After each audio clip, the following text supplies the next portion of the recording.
भगवान को याद करते करते धीरे धीरे चलते चलते बेचारे थक गए।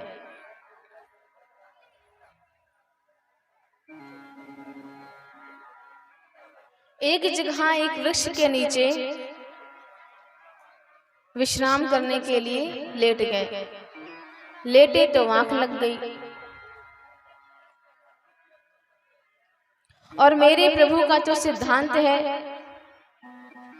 कि जेतु वावे एक पग, मैं आऊं पग 60। जीव अपनी ओर से यदि एक कदम बढ़ाता है सच्चा, तो भगवान उस भक्त की ओर 60 कदम बढ़ाते हैं।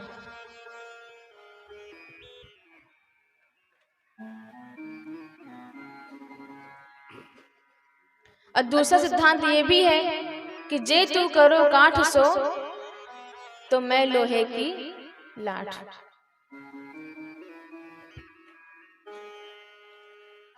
जब जब गड़बड़ करी है जिसने, उसको वैसे ही मिले हैं।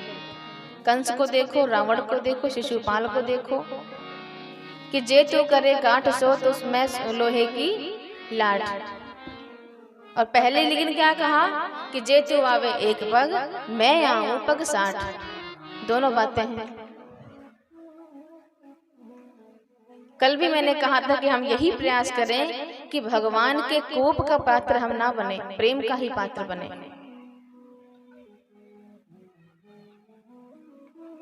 बहुत प्रयास करती हूँ, ना निकले, नहीं बर्दाश्त होता है तो बोल देती हूँ।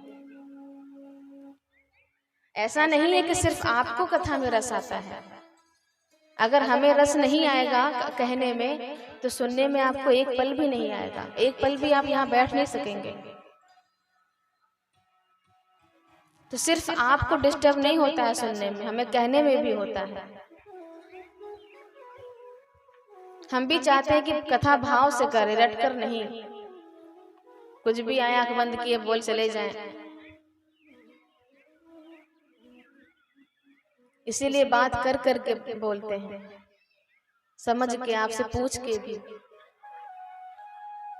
कोई आता है मिलने, यदि कोई प्रश्न रखता है तो वहां जवाब न देके यहाँ देते हैं, क्योंकि वो एक महिला का प्रश्न नहीं है, वो सभी महिलाओं का प्रश्न है। पूछा भले एक ने है।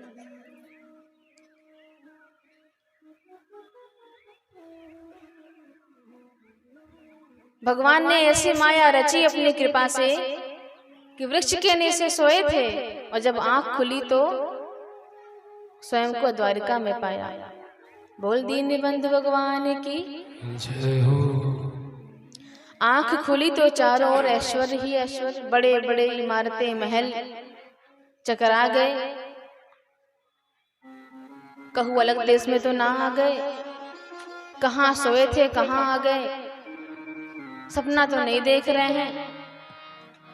एक राहगीर जा रहा था, उससे पूछा, भैया द्वारका कहाँ है? रास्ता बता दो, मुझे द्वारका जाना है। व्यक्ति ने कहा कि भांग खा के चले थे क्या घर से? द्वारका में ही खड़े होकर द्वारका का पता पूछ रहे हैं। ये द्वारिका है? अच्छा तो मुझे बताओ कि वो मेरा कन्हैया मुझे कहाँ मिलेगा? कन्हैया नाम का व्यक्ति तो मुझे नहीं पता। कोई मकान नंबर, कोई एड्रेस कुछ पता होता है उसका? बोले नहीं, इतना तो नहीं पता है मुझे। हाँ, इतना पता है कि वो यहाँ को राजा है और वहाँ को नाम कृष्ण है, श्री कृष्ण चंद्र। लेकिन वो मेरे बचपन का मित्र है, इसीलिए हम उसको कन्हैया, कान्हा, कनुआ बोलते थे। व्यक्ति ने कहा, ए बाबा, पता भी है किसका नाम ले रहे हो? इस तरह हम लोग नाम नहीं लेते हैं उनका। ऐसे नाम लियो जय राजा का, हो गए तुम मित्र। ऐसे होते हैं मित्र। कनुआ कन्हैया नहीं रह गए, वो अब राजा है हमारे। सम्मान से नाम लीजिए। सर्वेश्वरेश्वर गौ विप्र प्रतिपालक द्वारकाधीश्वर श्री कृष्ण कहे हैं हम उन्हें। 1008 101 ऐसे लगा के बोलते हैं। बोले इतने लंबो चौड़ो नाम मुँह से ना लियो जाए। अच्छा जो भी है तेरे राजा वो मिलेंगे कहाँ? बोले बाबा जहां से वहां तक देखते जाओ, जितने भी महल सब उन्हीं के हैं, चाहे जहां घुस जाओ। जब चारों ओर ऐश्वर्य देखा भगवान का, अब मन में संकोच है। डरते डरते संकोच करते करते रुक्मिणी माँ के महल में प्रवेश कर गए।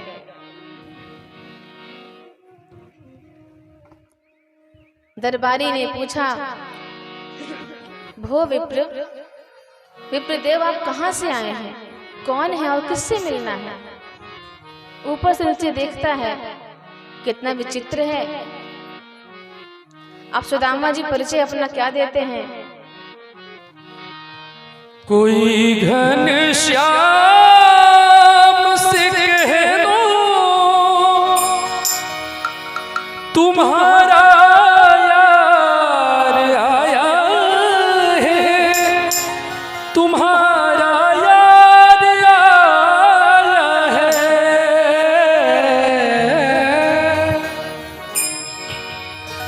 कोई घन श्याम से कह दो तुम्हारा यार आया है, तुम्हारा यार आया है।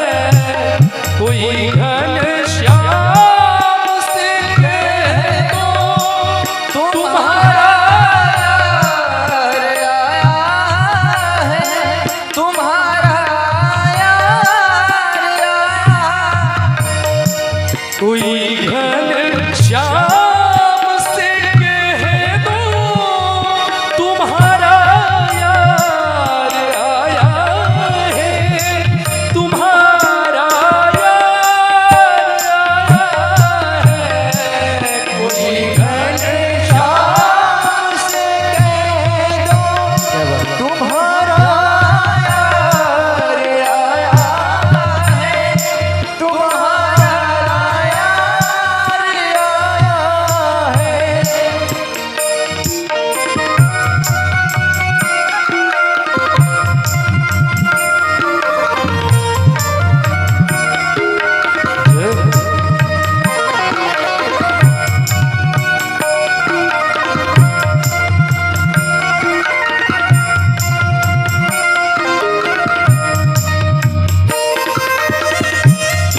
छोड़ संसार आया है, तुम्हारा यार आया है।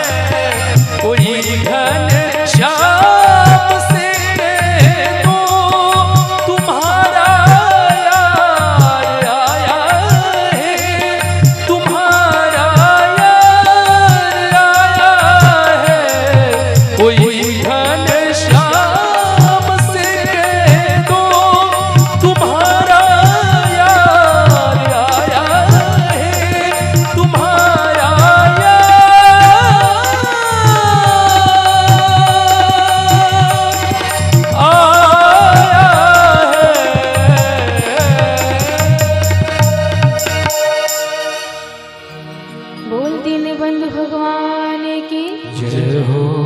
कोई द्वारिकानाथ की जय हो।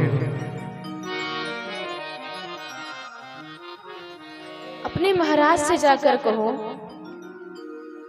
कि उनके बचपन का मित्र, उनका सखा एक ब्राह्मण सुदामा आया है।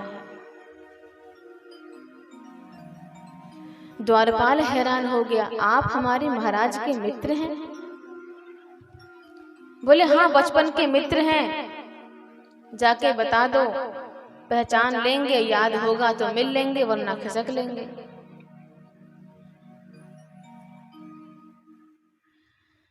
द्वारपाल को भी आश्चर्य हुआ कि इनके द्वार पे तो एक से एक प्राणी आते रहते हैं, कभी 4 मुंह वाले आते हैं, कभी 5 मुंह वाले आते हैं, कभी कोई देवी कभी कोई देवता आते हैं, तो ये भी कोई विभूति होंगे। भगवान की महिमा भगवान ही जाने।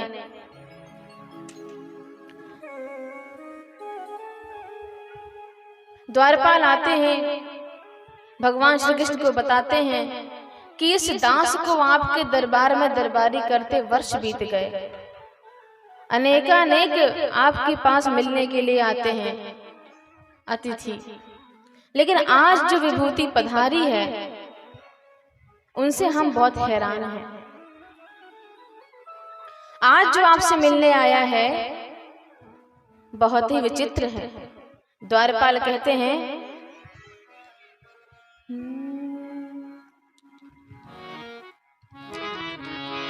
शीश पगा ना झगा तन में प्रभु, जाने को वही बसे के ही ग्रामा। धोती फटी लटी दुपटी अरु, पायु पान को नहीं श्यामा। द्वार खड़ो तुझ दुर्बल एक, रहो चकिसो वसुधा भिरामा। पूछत दीन दयाल को धाम, बतावत अपनो नाम सुदामा।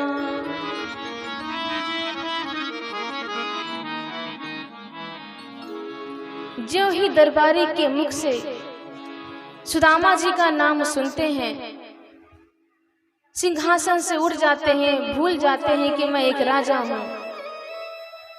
सारी गरिमा वही तोड़ देते हैं। सिर का मुकुट कहीं अलग गिरा, पीतांबर कहीं अलग गिरा, पादुका भी नहीं पहने और भगे वहां से वेग से। जब इस हाल में अपने सिंहासन से उठकर भागे तो सभा में जितने भी लोग थे, जितने भी दासियां थी, जितने भी रानियां थी, सब आश्चर्य में के हैं कि एक से एक देवता आते हैं दर्शन करने।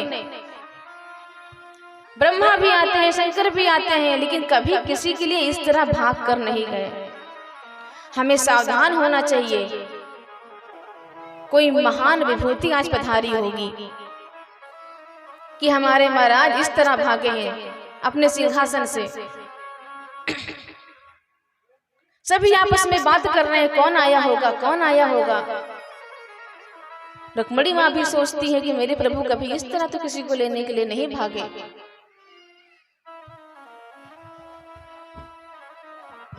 भागते भागते 7 द्वार करके 1 2 3 4 5 6 7 जोड़ी बार सबसे प्रथम मुख्य द्वार पर सुदामा जी खड़े थे। जो ही दूर से देखा दोनों की आंखें बेवल हो गई।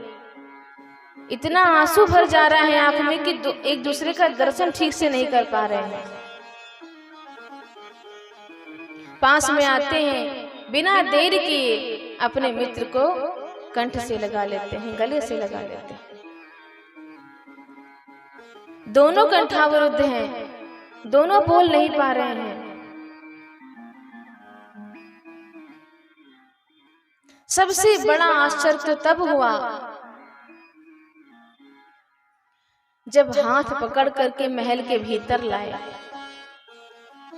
सब देख के तो दुगना हताश हो गए कि जिस तरह महाराज गए थे, लोगों ने क्या क्या कल्पना कर ली थी कि कौन आया होगा भाई इस तरह भाग कर गए हैं।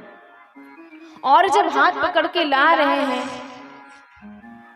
ये कौन सी महान विभूति है जिसके शरीर पर ना तो ठीक से कपड़ा है, ना पैरों में पादुका है, चप्पल जूता भी नहीं है, पगड़ी सर पे नहीं है, फटे पुराने कपड़े हैं। ये ऐसी कौन सी विभूति जिसके लिए महाराज इस तरह भाग कर गए थे। हाथ पकड़ कर सुदामा जी का अपने सिंहासन पे बैठाया, स्वयं सुदामा जी के चरणों में बैठ गए। लोगों की आंखें फटी की फटी रह गई। ये कौन सा दृश्य है। श्री ठाकुर जी ने माता रुक्मिणी को आदेश दिया कि जाकर के जल लाओ और इनके चरण धुलो। रुक्मिणी माता भी आश्चर्य में है कि जो आदेश दासियों को देते थे आज हमको बोल रहे हैं कि हम जल लेकर के आए चरण धोने के लिए। रुक्मिणी माता भागी अंदर थाली और जल लाने के लिए। अपना पीतांबर उठा करके श्री कृष्ण सुदामा जी के चरणों की धूल को साफ करते हैं। चरणों को साफ करते करते उनका हाथ सुदामा जी के तलवे पर गया और जब हाथ गए देखा कि हजारों कांटे चुभे हुए हैं। कुछ कांटे टूटकर अंदर रह गए हैं, पैर फट गए हैं, लुहलुहान हो गए हैं पैर। उनके पैरों की ये दशा देख करके भगवान की आंखों से आंसू बहने लगते हैं और ऐसे आंसू बहाए कि ऐसे बिहाल बिवाइन सो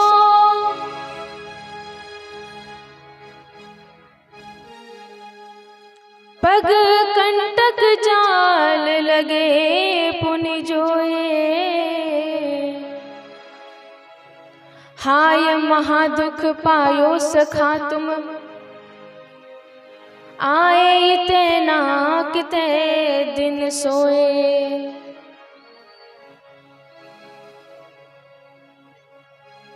देख सुदामा की दीन दशा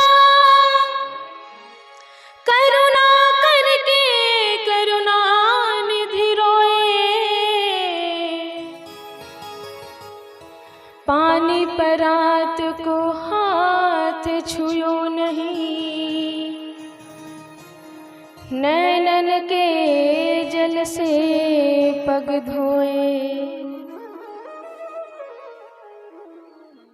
जब तक जल लेके आती माता तब तक नैनों की अश्रुधारा से उनके चरण धो डाले। हाय महादुख पायो सखा तुम।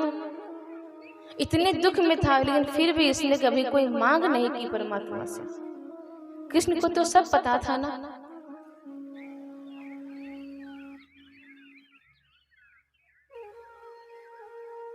देख सुदामा की दीन दशा करुणा करके करुणा निधि रोए। कौन कहता है कि सिर्फ मारते और काटते फिरते हैं भगवान। चरणों में बैठ कर सुदामा जी के चरणों को अपने हाथों में लिए हैं। पानी परात को हाथ छुयो नहीं, नैनन के जल से पग धोए।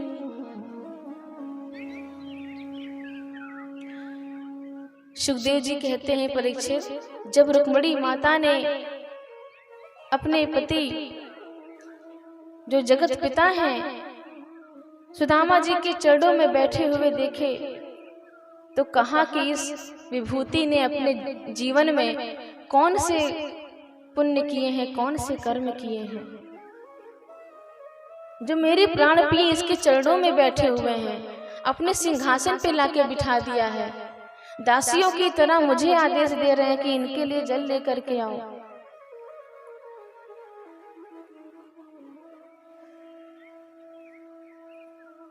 सुदामा जी को स्नान कराया, नए वस्त्र पहनाए, भोजन कराया, सिंहासन पे बैठाया।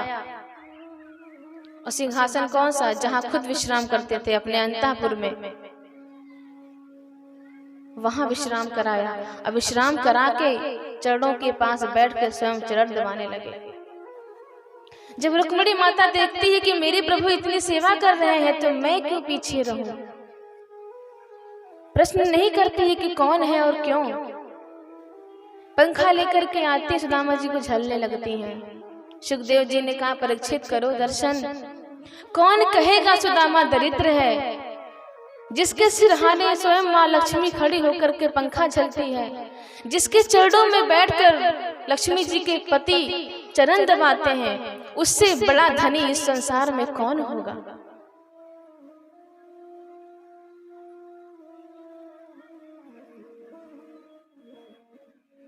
बोल दीन बंधु भगवान की जय जय।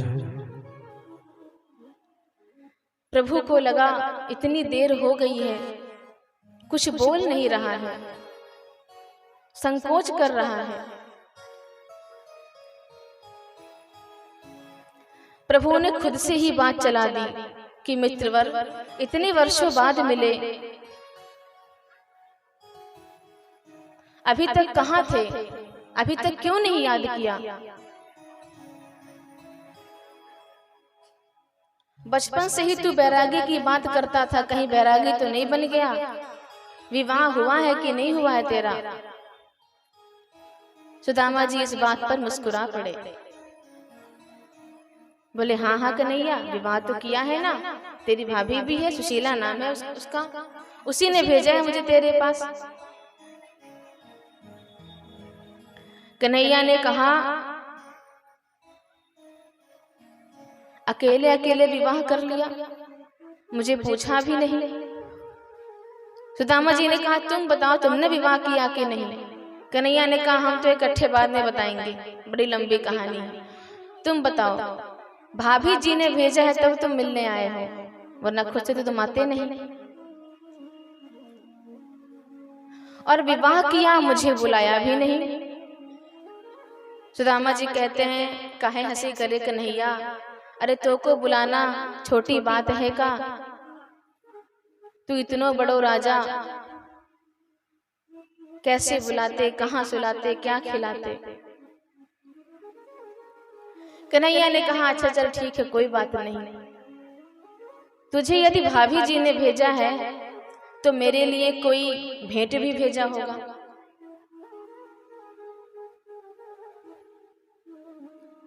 सुदामा जी ने कहा, ये भी कितनी हंसी की बात है।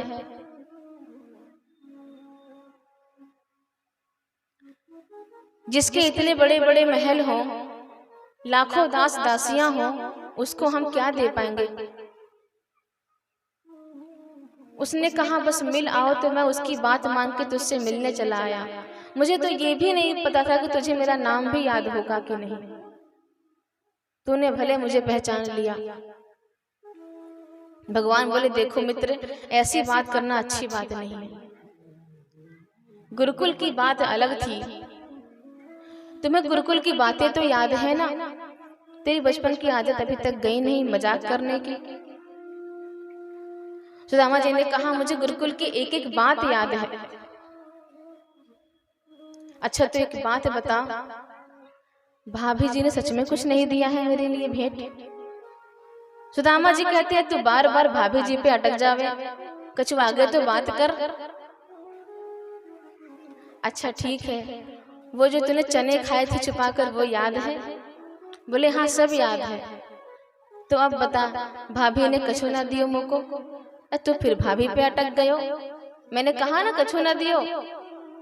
वो 4 रंग के चावल पोटली छुपा कर दबा कर बैठे हैं, संकोच कर रहे हैं कि कैसे मैं दूं। भगवान समझ गए, उन्होंने कहा तूने मुझे अब तक नहीं समझा। मैंने हर जगह अपने भक्तों से कहा है कि मैं पदार्थों का भूखा नहीं हूं, मेरा भोजन सिर्फ मेरे भक्तों का भाव है, मैं वही ग्रहण करता हूं। श्रीमद् भगवत गीता में ये श्लोक है और भागवत में भी ये श्लोक है, पत्रम पुष्पम फलम तोयम यो मे भक्त्या प्रयच्छति।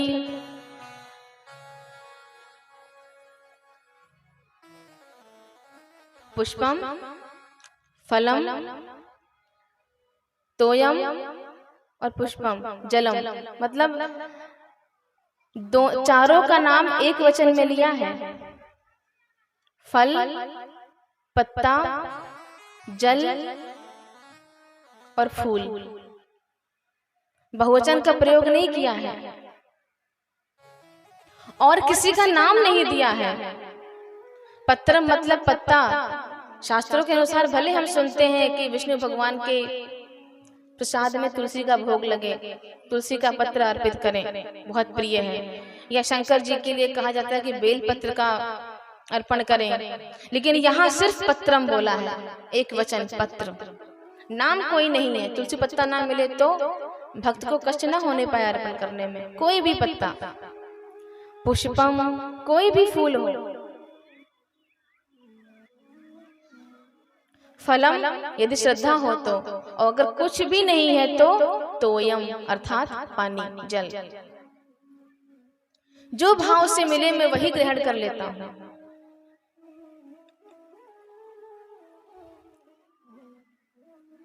इसलिए बता, भाभी जी ने कुछ दिया है भेंट या नहीं?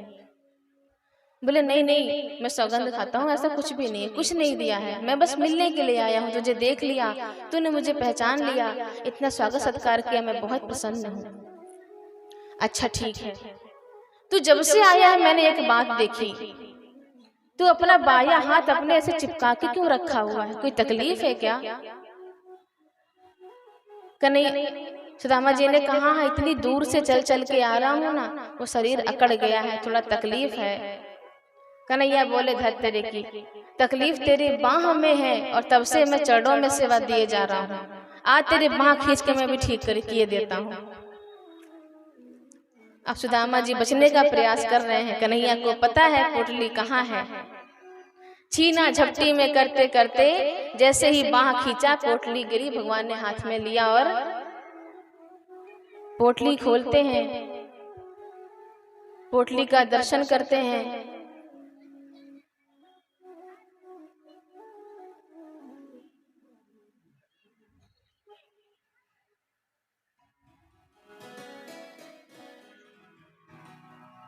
जब पोटली देखते हैं तो आंखों से आंसू झलक जाते हैं।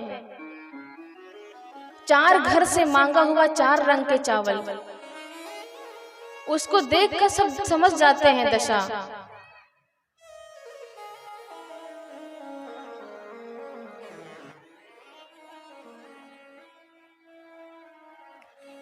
पहली मुट्ठी हाथ में लेते हैं और कहते हैं, हर दाने का मोल अगर, हर दाने का मोल अगर देने लगे भगवान, रह जाएगा सृष्टि में बस एक ही धनवान।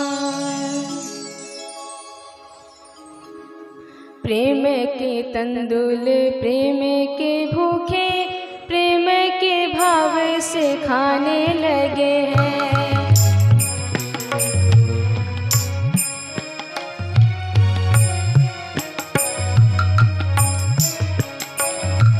प्रेम के भूखे प्रेम के तंदुल प्रेम के भाव से खाने लगे हैं।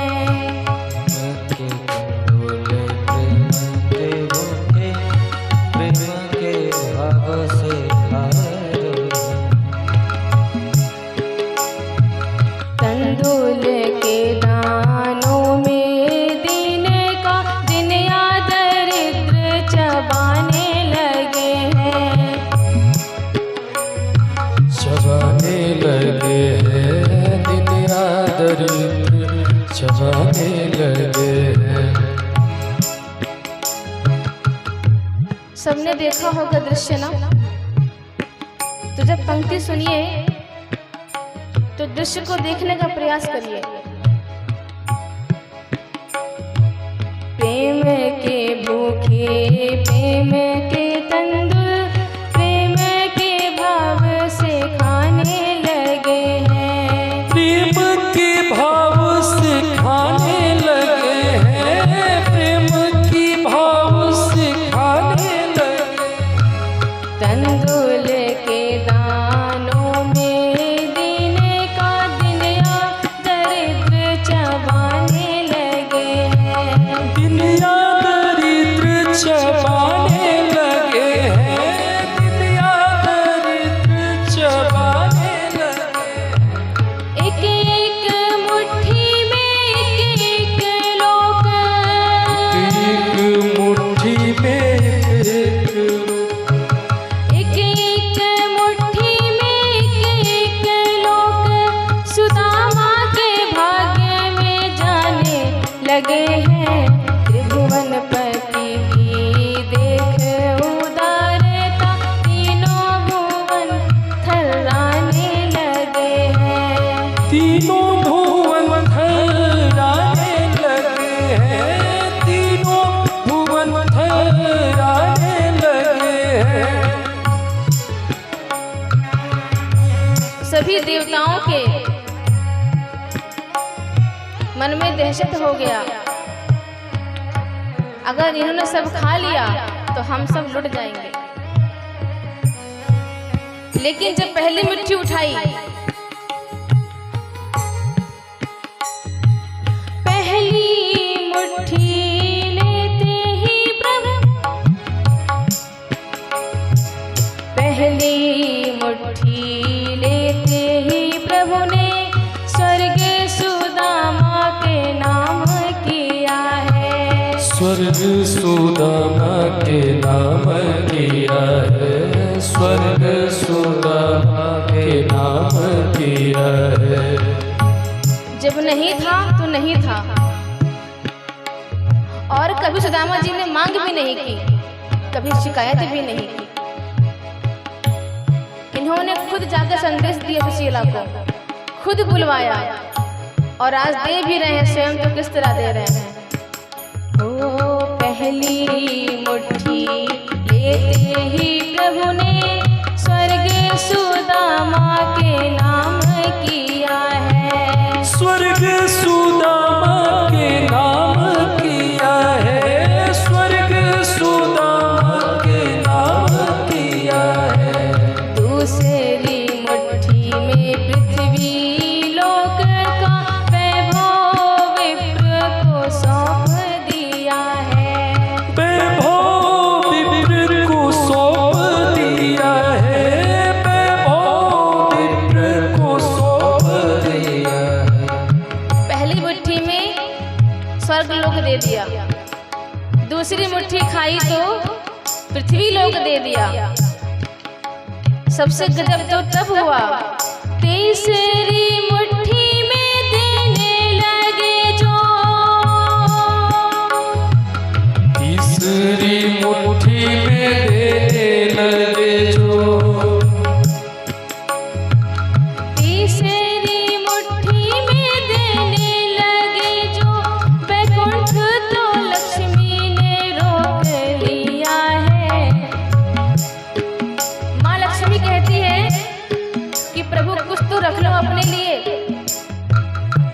अपना निवास भी दान में दे रहा, कैसा दानी मेरा पिया है। कैसा दानी मेरा पिया है, कैसा दानी मेरा पिया है। अपना निवास भी दान में दे रहा, कैसा दानी मेरा पिया है। कैसा दानी मेरा पिया है, कैसा दानी मेरा पिया है। बोल दीनबंधु भगवान की जय हो। लेकिन अपने भाव में माँ लक्ष्मी कहती है कि प्रभु, ये जो ब्राह्मण देवता प्रसाद लेकर के आए हैं, कुछ तो हमारे लिए भी रखो। सब आप ही खा जाओगे क्या? इस पे पूरे परिवार का अधिकार है। उस भाव में नहीं कहती कि सब काहे दिए दे रहे हो।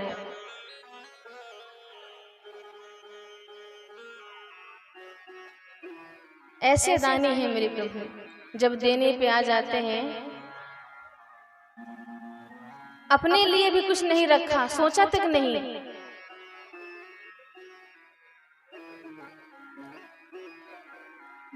उस चावल की पोटली को जो बचा हुआ था, माँ रुक्मिणी महल में लेके चली जाती हैं।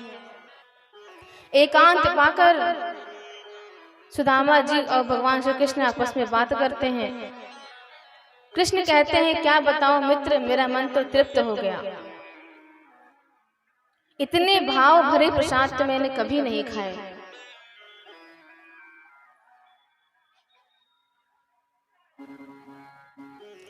जब भाभी ने तुझे ये भेंट दी मुझे देने के लिए, तो क्या कोई संदेश भी दिया था? सुदामा ने कहा, हाँ हाँ, अच्छा याद दिलाया। तेरी भाभी ने एक बात तो कही थी। क्या बात कही थी? तो सुशीला ने जो भी बात कहा था, सुदामा जी ने यहाँ बता दिया। एक मास दुई पाख में दो एकादशी हो, सो प्रभु दीन दयाल ने नित प्रतिदिनी मोर।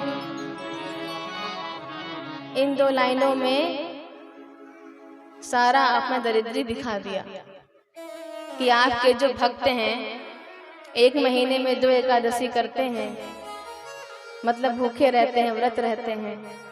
लेकिन हे दीनदयाल, तुमने मुझ पर इतनी कृपा की है कि बारहों मास मेरे यहाँ एकादशी रहती है।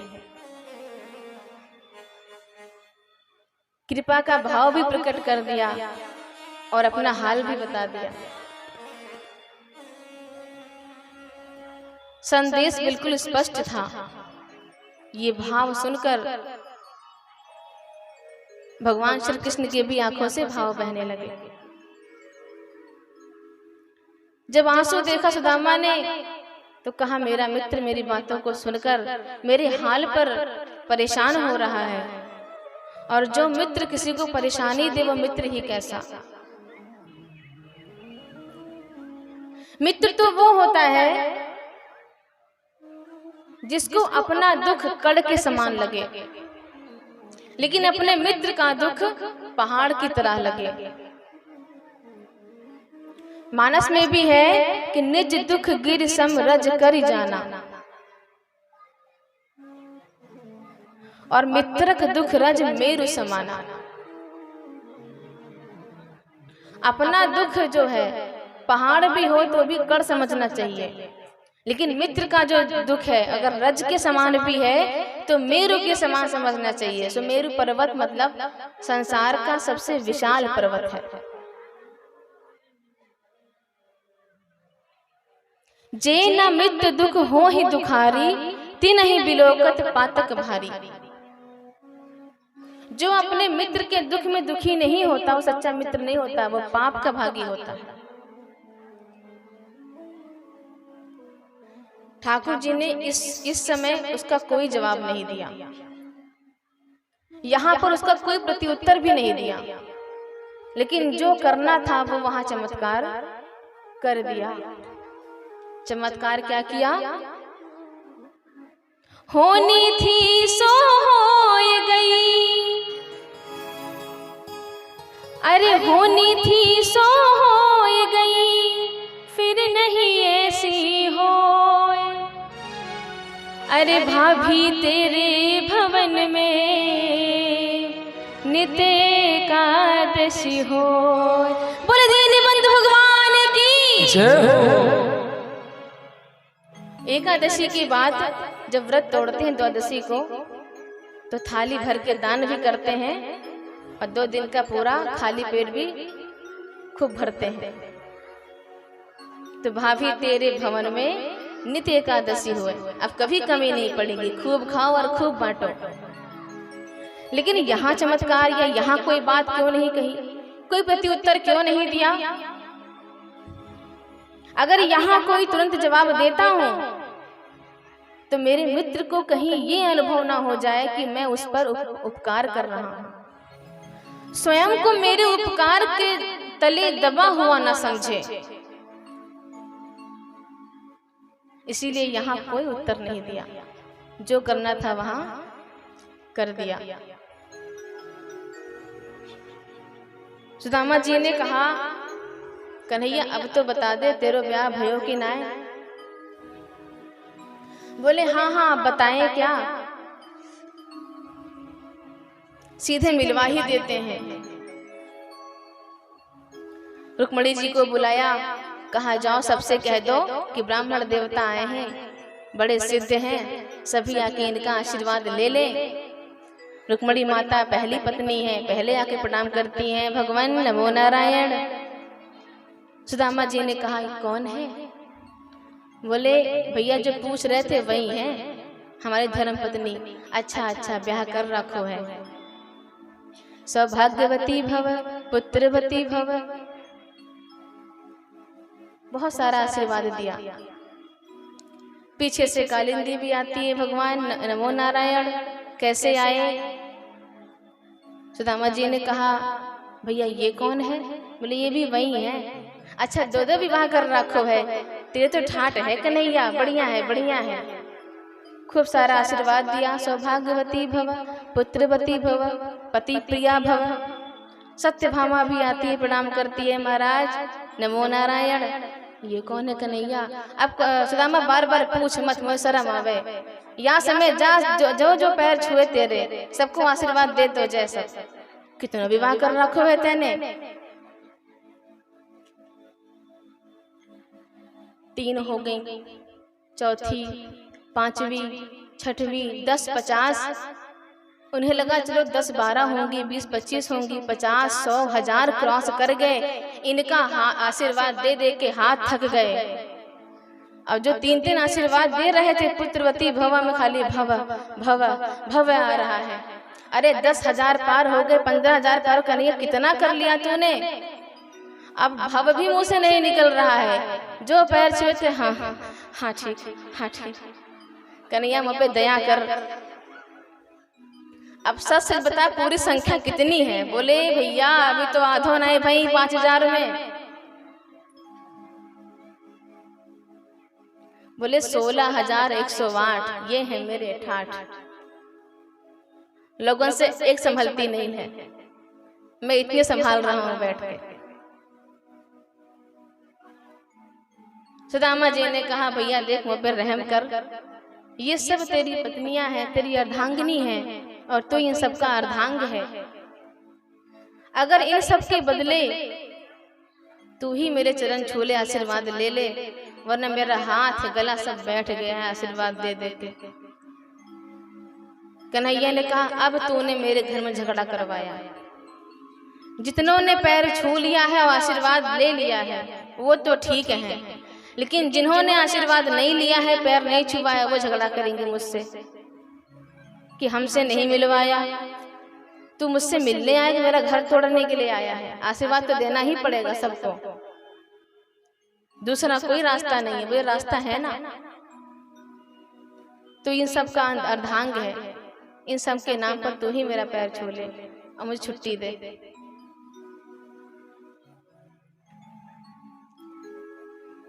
भगवान ने कहा ये काम ठीक है। रात्रि भोजन हुआ, रात्रि विश्राम हुआ। प्रातः काल जब चलने की बारी आई, सुदामा जी ने कहा तो भैया अब हम चलें। कन्हैया ने कहा अब हम कैसे कहें। कन्हैया ने कोई आदेश नहीं दिया, कोई विनय भी नहीं रखा सामने।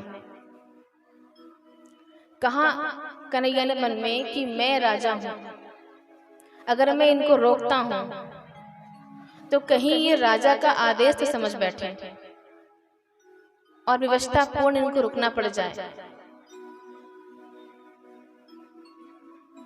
और एकदम से जाने को भी नहीं कह सकता। भाषा बहुत रूखी सूखी हो जाएगी, कैसे कह दे कि तुम जाओ। इसलिए रोक भी नहीं रहे हैं और जाने के लिए भी नहीं कह रहे हैं। सुदामा जी ने कहा तो भैया अब हम चलें। कन्हैया ने कहा अब हम कैसे कहें। फिर से गले मिलते हैं, झोली उठाया, लकुटियां उठाया, धीरे धीरे चल दिए। 2-4 कदम चले, उन्हें लगा अभी पीछे से आवाज आएगी, जिस काम के लिए आए वो तो हुआ ही नहीं। वापस लौट के देखा, बोला कन्हैया तू कुछ भूल तो नहीं रहा है। बोले ना ना भूल नहीं रहा हूं। कोई संदेश तो नहीं है भाभी के लिए।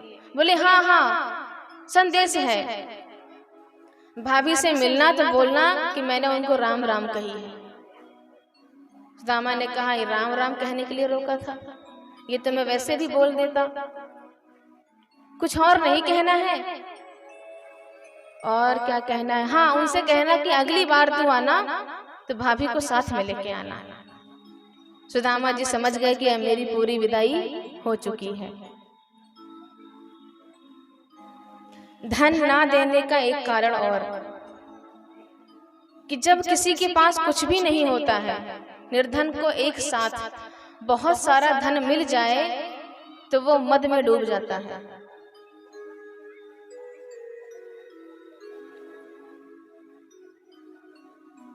सुदामा जी भी परम भक्त हैं। मन में विचार करते हैं कि श्री ठाकुर जी ने कृपा इसीलिए नहीं की क्योंकि उनकी मुझ पर विशेष कृपा है। वो नहीं चाहते कि मैं अपनी साधना में कोई बाधा आने दूं।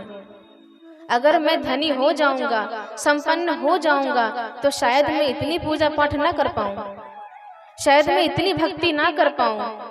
जो मेरे पास संतोष धन है वो गायब हो जाए। मेरा भला ही चाहता है मेरा भगवान, शायद इसीलिए कुछ नहीं दिया होगा। अभी भी उनके भाव की सराहना करते हुए जा रहे हैं। विचार करते करते जब अपने घर की तरफ पहुंचते हैं तो घर तो उनका छोटा सा था, वो तो गायब ही है। देखा तो वहां बड़ी बड़ी इमारतें, बड़े बड़े भवन हैं। सोचा मैं चला गया था एक दिन के लिए, अमीरों ने गिरवा दिया होगा, अब तो गरीबों की कौन ही सुनता है। कहीं भी चल जाता बुलडोजर, है ना, अनैतिक हो या नैतिक हो चल जाता है। जब से बाबा हैं तब से चल ही रहा है।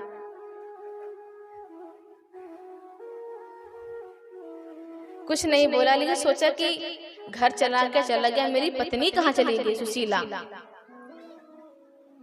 छत से जैसे देखा सुशीला ने कि मेरे पति देव आ रहे हैं, 16 श्रृंगार करके दास दासियों के साथ बढ़िया छन करती हुई थाली आरती के लेकर के पहुंचती है द्वार पर। सुदामा जी को देखकर दरबारे की आवाज लगाते हैं, वो सुदामा जी महाराज की बिना सोचे जय। वहां जयकारा लगा तो उन्हें समझ में ही नहीं आया सुदामा जी कौन है और जयकारे कौन लगा रहे मेरे नाम का। जब आरती की थाली लेकर पहुंची, आरती उतारने लगी तो बोले देवी जी आप कौन? पत्नी कहती है वाह, एक दिन के लिए मित्र के पास क्या गए, मोए ही भूल गए। आवाज सुनी तब पहचाना, अरे सुशीला, ये चमकती हुई साड़ी, ये दमकते हुए आभूषण तुझे कहां से मिले?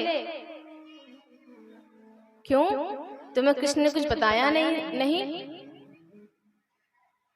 अरे वही तो ये सब दे करके गए हैं, इंतजाम करके गए हैं। सुदामा जी कहते हैं, मेरा मित्र जो मैंने नाम सुना था वही है, अपना नाम सार्थक कर गया। भगवान का नाम घनश्याम है। जब नहीं बरसता तो नहीं बरसता, पूरा पूरा सावन निकल जाता है, देखो बारिश कहाँ होती है। लगता है बारिश ही नहीं होगी इस बार, लेकिन जाते जाते ऐसा बरस जाता है कि नरक कर जाता है। लेकिन यहाँ नरक नहीं होता। जब घनश्याम बरसते हैं तो जीवन का प्रतिपल स्वर्ग हो जाता है।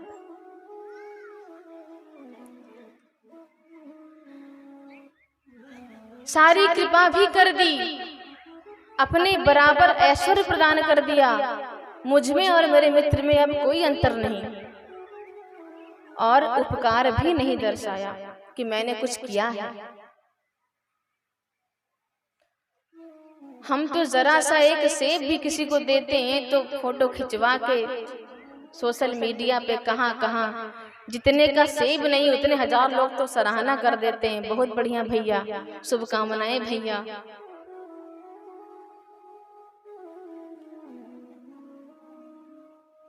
जीवन में पत्नी कर्म के अनुसार मिलती है या माता पिता के अनुसार मिलती है। पुत्र और पुत्री जो हमें होते हैं वो भी कर्म के अनुसार हमें मिलते हैं, और जो उनका भाग्य होता है वो। लेकिन जो मित्र होते हैं जीवन में, उन्हें हम स्वयं बनाते हैं। मित्र हमारा आईने की तरह होना चाहिए, दर्पण की तरह होना चाहिए। हमारी गलती में कभी हमारा साथ ना दे, बल्कि हमें समझाए।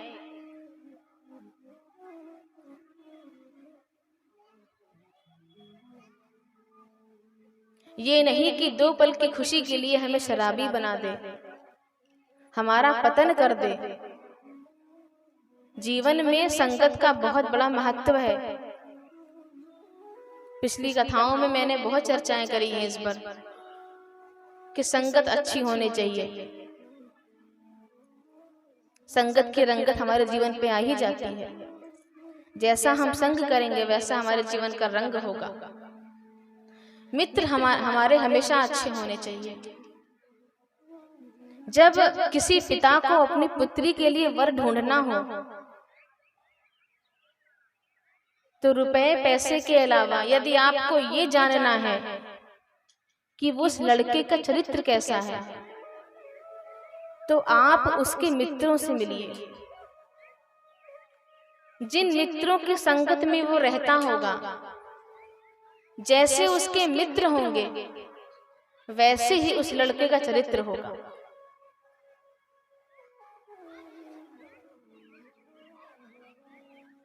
मित्र हमेशा अच्छे रखने चाहिए, जो हमेशा हमारे साथ खड़ा हो, लेकिन गलत काम में नहीं, साथ छोड़ के ना भागे।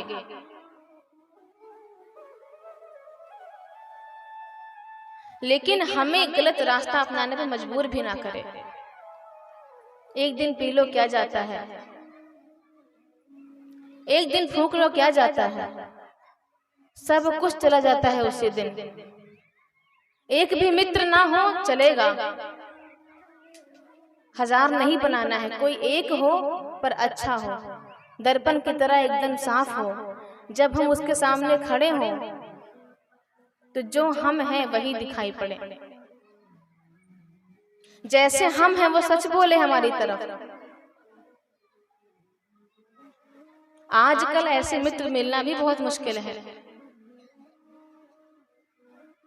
बोल कृष्ण कन्हैया लाल की, शिवा के बिहारी लाल की, श्रीमद् भागवत महापुराण की, संत समाज की जय हो।